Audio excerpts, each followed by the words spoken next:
Hello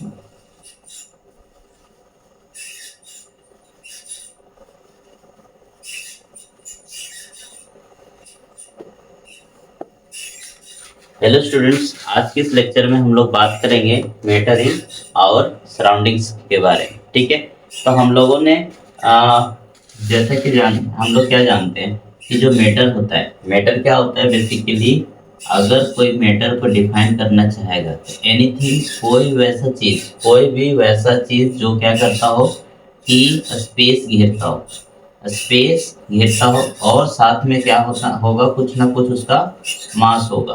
तो वैसा चीज, कोई भी वैसा चीज जो क्या करता हो कि स्पेस घेरता हो और साथ में उसका कुछ ना कुछ क्या हो, मास हो, तो उसको हम लोग क्या कहेंगे, मेटर कहेंगे। मेटर में डेफिनेशन क्या बोलेगा, anything which occupies space and has mass is known as matter.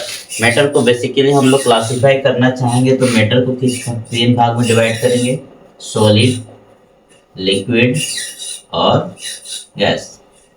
Solid को हम लोग क्या बोलते हैं, ठोस, द्रव्य, ठीक है, और आपका गैस।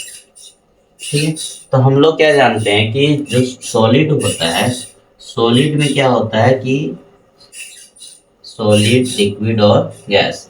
इसमें सॉलिड में क्या होता है, जो इसका कण होता है, जो इसका पार्टिकल्स होता है वो क्लोजली एक दूसरे के बहुत ज़्यादा क्लोज होता है, जिसके वजह से क्या होता है ना कि इन दोनों, सपोज कि हम दो कोई भी पार्टिकल्स को हम लोग जूम आउट करेंगे, सपोज एक यहाँ पार्टिकल से एक दूसरे पार्टिकल से, इन दोनों के बीच का जो स्पेस होगा, इन दोनों के बीच का जो स्पेस होगा, इसको हम लोग क्या बोलेंगे, इंटर मॉलिक्यूलर स्पेस। क्या बोलेंगे इसको, इंटर मॉलिक्यूलर स्पेस। तो इंटर मॉलिक्यूलर स्पेस के केस में क्या होगा कि सॉलिड के केस में इंटर मॉलिक्यूलर स्पेस आपका क्या होगा, कम होगा, जबकि इसके कंपेयर में, इसमें इंटर मॉलिक्यूलर स्पेस, इसमें इसके कंपेयर में थोड़ा सा क्या होगा, ज़्यादा होगा, थोड़ा सा क्या होगा, ज़्यादा होगा। जबकि इसमें गैसियस स्टेट में देखने को मिलता है क्या कि इंटर मॉलिक्यूलर स्पेस जो होगा वो बहुत ज़्यादा होता है। और क्या होता है कि हम लोग क्या जानते हैं कि दो पार्टिकल्स एक दूसरे को क्या करता है, एक दूसरे की ओर अट्रैक्ट करके रखता है, एक दूसरे को खींच के रखता है। तो ये जो पार्टिकल्स है, एक दोनों पार्टिकल्स है, दोनों के बीच में क्या लगेगा, inter molecular force of attraction. यहाँ पे क्या लग रहा है, क्या लगेगा, इन दोनों के बीच में inter molecular force of attraction. ठीक है, मीन्स क्या होगा ना कि जो यहाँ पे कोई फोर्स लग रहा है, यहाँ पे जो फोर्स लग रहा है कि अगर स्पेस कम रहा, क्या बोल रहे हैं कि स्पेस कम रहा, और अगर दो पार्टिकल्स के बीच में स्पेस कम रहा तो फोर्स क्या होगा, इसमें ज़्यादा लगेगा। स्पेस कम रहा तो फोर्स क्या लगेगा, ज़्यादा लगेगा। मीन्स क्या होता है, फोर्स आपका इनवर्सली प्रोपोर्शनल होता है स्पेस के। किससे होता है, इनवर्सली प्रोपोर्शनल स्पेस के। मीन्स क्या होगा कि यहाँ पे अगर थोड़ा सा गैप ज़्यादा है इन दोनों मॉलिक्यूल्स के बीच में, दोनों पार्टिकल्स के बीच में, अगर यहाँ गैप थोड़ा सा ज़्यादा है तो इसमें थोड़ा सा स्पेस, इसमें थोड़ा सा क्या होगा कि यहाँ पे थोड़ा सा फोर्स कम लगेगा। जबकि ये दोनों के बीच में, ये दोनों के बीच में जो यहाँ पे जो स्पेस है यहाँ पे ज़्यादा है, तो इस दोनों के बीच में जो फोर्स लगेगा वो बहुत कम लगेगा। इन दोनों के कंपेयर में यहाँ पे क्या होगा, फोर्स कम लगेगा, जिसके वजह से क्या होता है कि जो भी पार्टिकल्स सामने सामने जितने भी क्लोज रहेंगे उतना ज़्यादा इंटरमॉलिक्यूलर फोर्स ऑफ अट्रैक्शन लगेगा, जिसके वजह से ये सॉलिड शेप में पाया जाता है, and then liquid, and then gaseous state में। तो यहाँ पे आपका क्या हो गया, इंटरमॉलिक्यूलर स्पेस और इंटरमॉलिक्यूलर फोर्स ऑफ अट्रैक्शन, दो चीज देखने को मिलता है। और क्या करेंगे, अगर इन दोनों के बीच का हम लोग क्या करते हैं कि सपोज कि इन लोग का कंपेयर करते हैं, तो सॉलिड क्या होता है, सॉलिड का जो स्ट्रेंथ होता है वो ज़्यादा होता है। सॉलिड का स्ट्रेंथ क्या होता है, ज़्यादा होता है। किसके कंपेयर में, लिक्विड के कंपेयर में और गैस के कंपेयर में क्या होगा कि इसका स्ट्रेंथ ज़्यादा होगा, जबकि दोनों का स्ट्रेंथ जो होगा इसके कंपेयर में कम होगा। ऐसा हो गया। इसका शेप देखा जाए तो इसका फिक्स शेप होता है, फिक्स शेप होता है, ये क्या करता है, लिक्विड क्या करता है कि जिस भी कंटेनर में अगर हम लोग लिक्विड को रख देते हैं उसका शेप ये क्या करेगा, ले लेगा। सपोज कि ये घड़ा है, पोट है, अगर इस पोट में हम लोग क्या कर रहे हैं, वाटर को यहाँ पे रख रहे हैं, तो वाटर क्या होगा, किसका शेप ले लेगा, पोट का शेप लेगा। सपोज कि ये कोई बर्तन है, यहाँ पे भी पानी रख रहे हैं, तो यहाँ पे क्या होगा, ये जो शेप लेगा यहाँ पे उस बर्तन का क्या करेगा, ये शेप ले लेगा। लेकिन गैसियस स्टेट इतना फ्रीली इसके मॉलिक्यूल्स मूव करते हैं, इसके मॉलिक्यूल्स जो पार्टिकल्स हैं ये पूरे फ्रीली मूव करते हैं, जिसके वजह से ये कंटेनर या किसी चीज़ में इसको बांध के रख पाना पॉसिबल नहीं है। लेकिन हालांकि जो गैसियस होता है उसको क्या करता है कि फोर्स यहाँ पे प्रेशर लगा के उसको कंप्रेस करके किसी न किसी सिलेंडर में रखा जाता है। जैसे कि आपका हो गया लिक्विड नाइट्रोजन।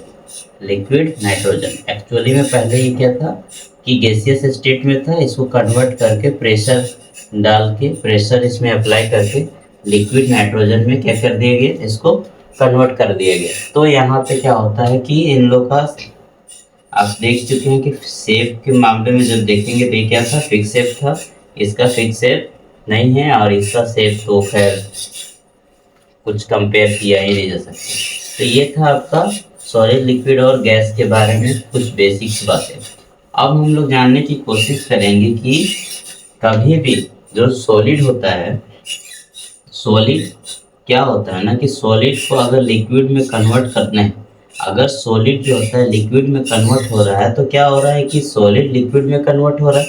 तो यहाँ पे क्या करेंगे, सपोज कि ये आइस क्यूब, क्या है, आइस क्यूब है, इसमें अगर हम लोग टेम्परेचर देंगे, क्या देंगे, टेम्परेचर देंगे। अगर टेम्परेचर देते हैं तो किस में चेंज हो जाएगा, वाटर में चेंज हो जाएगा।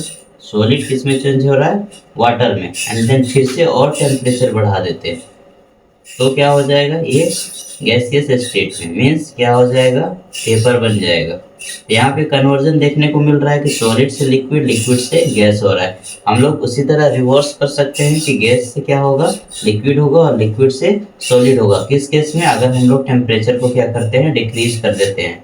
ठीक है, अगर टेम्परेचर को डिक्रीज कर देंगे तो क्या होगा, वेपर से वाटर, वाटर से आपका आइस बनेगा। तो यहाँ पे इस प्रोसेस को यहाँ पे बोलते हैं कंडेंसेशन, इसको क्या बोलेंगे, कंडेंसेशन। और यहाँ से वाटर से आइस में कन्वर्ट हो रहा है तो इसको बोलेंगे फ्रीजिंग। क्या बोलेंगे, फ्रीजिंग। में सिंपली क्या होता है, वाटर आइस क्यूब में कन्वर्ट हो जा रहा है तो इसको यहाँ पे क्या हो जा रहा है, फ्रीज हो रहा है। तो ये था आपका टेम्परेचर का इफेक्ट देखने को मिलता है, कैसे कैसे ये परिवर्तन करता है। अगर इसी जगह पे अगर हम लोग क्या करते हैं, प्रेशर अप्लाई करते हैं, क्या अप्लाई करते हैं, प्रेशर। अगर प्रेशर अप्लाई करते हैं तो क्या होगा ना कि गैस से लिक्विड में कन्वर्ट होगा, है ना, और लिक्विड से आपका सॉलिड में। क्या होता है ना कि सपोज कि एक तुम्हारा गैसेस चेम्बर है, यहाँ पे हम लोग एक पिस्टन से यहाँ पे फोर्स लगा रहे हैं, यहाँ पे प्रेशर लगा रहे हैं। तो जैसे जैसे यहाँ पे प्रेशर लगता जाएगा, ये क्या होगा कि ये धीरे धीरे, मान लीजिए ये गैसियस स्टेट में था तो किस में चेंज हो जाएगा, लिक्विड स्टेट में चेंज हो जाएगा। किसके कारण, प्रेशर के कारण। तो प्रेशर का इफेक्ट देखने को मिलता है, टेम्परेचर का इफेक्ट देखने को मिलता है। ये सब दो चीज़ जो होता है ना कि रिस्पॉन्सिबल होता है कोई भी चीज़ का, प्रेशर या फिर टेम्परेचर, दोनों ही रिस्पॉन्सिबल होता है इसके स्टेट्स को इंटरचेंज करने में। ठीक है, अभी हम लोग क्या देख रहे हैं, सॉलिड से लिक्विड, आइदर या तो सॉलिड से लिक्विड कन्वर्ट हो रहा है या तो लिक्विड टू गैस हो रहा है। तो कुछ कुछ ऐसा भी प्रोसेस होता है जिसमें क्या होता है ना कि कोई कोई ऐसा चीज़ है ना कि डायरेक्ट गैसियस स्टेट में चेंज हो जा रहा है। जैसे सॉलिड किससे डायरेक्ट किस में चेंज हो जा रहा है, गैसियस स्टेट में चेंज हो जा रहा है। तो इसको हम लोग बोलते हैं सब्लिमेशन। क्या बोलते हैं, सब्लिमेशन प्रोसेस बोलते हैं। सब्लिमेशन प्रोसेस का एग्जाम्पल हो गया कपूर, नेफ्थलीन। ठीक है, ये जो नेफ्थलीन और कपूर होता है वो देखने को मिलता है आपका डायरेक्टली क्या चेंज हो जाएगा, सॉलिड से आपका गैसियस स्टेट में चेंज हो जाता है। तो ये किस प्रोसेस को क्या बोलते हैं, सब्लिमेशन बोलते हैं। ठीक है, और एक टर्म आता है आपके अध्याय में है, आपके चैप्टर में देखने को मिलता है, इवापोरेशन। इवापोरेशन क्या होता है, सिंपली क्या होता है, वाटर आपका चेंज होगा किसमें, गैस में। अगर वाटर गैस में चेंज हो रहा है तो इस प्रोसेस को क्या बोलेंगे, इवापोरेशन बोलेंगे। और गैस आपका वाटर में कन्वर्ट हो जा रहा है ड्यू टू कूलिंग, जिसको बोलते हैं कंडेंसेशन। तो ये सब कुछ कुछ टर्म्स है, किसमें पढ़ने को है हम लोग को, मैटर इन आवर सराउंडिंग। तो नेक्स्ट चैप्टर में हम लोग इसके बारे में डिटेल से पढ़ने की कोशिश करेंगे। तो आज के लिए इतना ही, थैंक यू।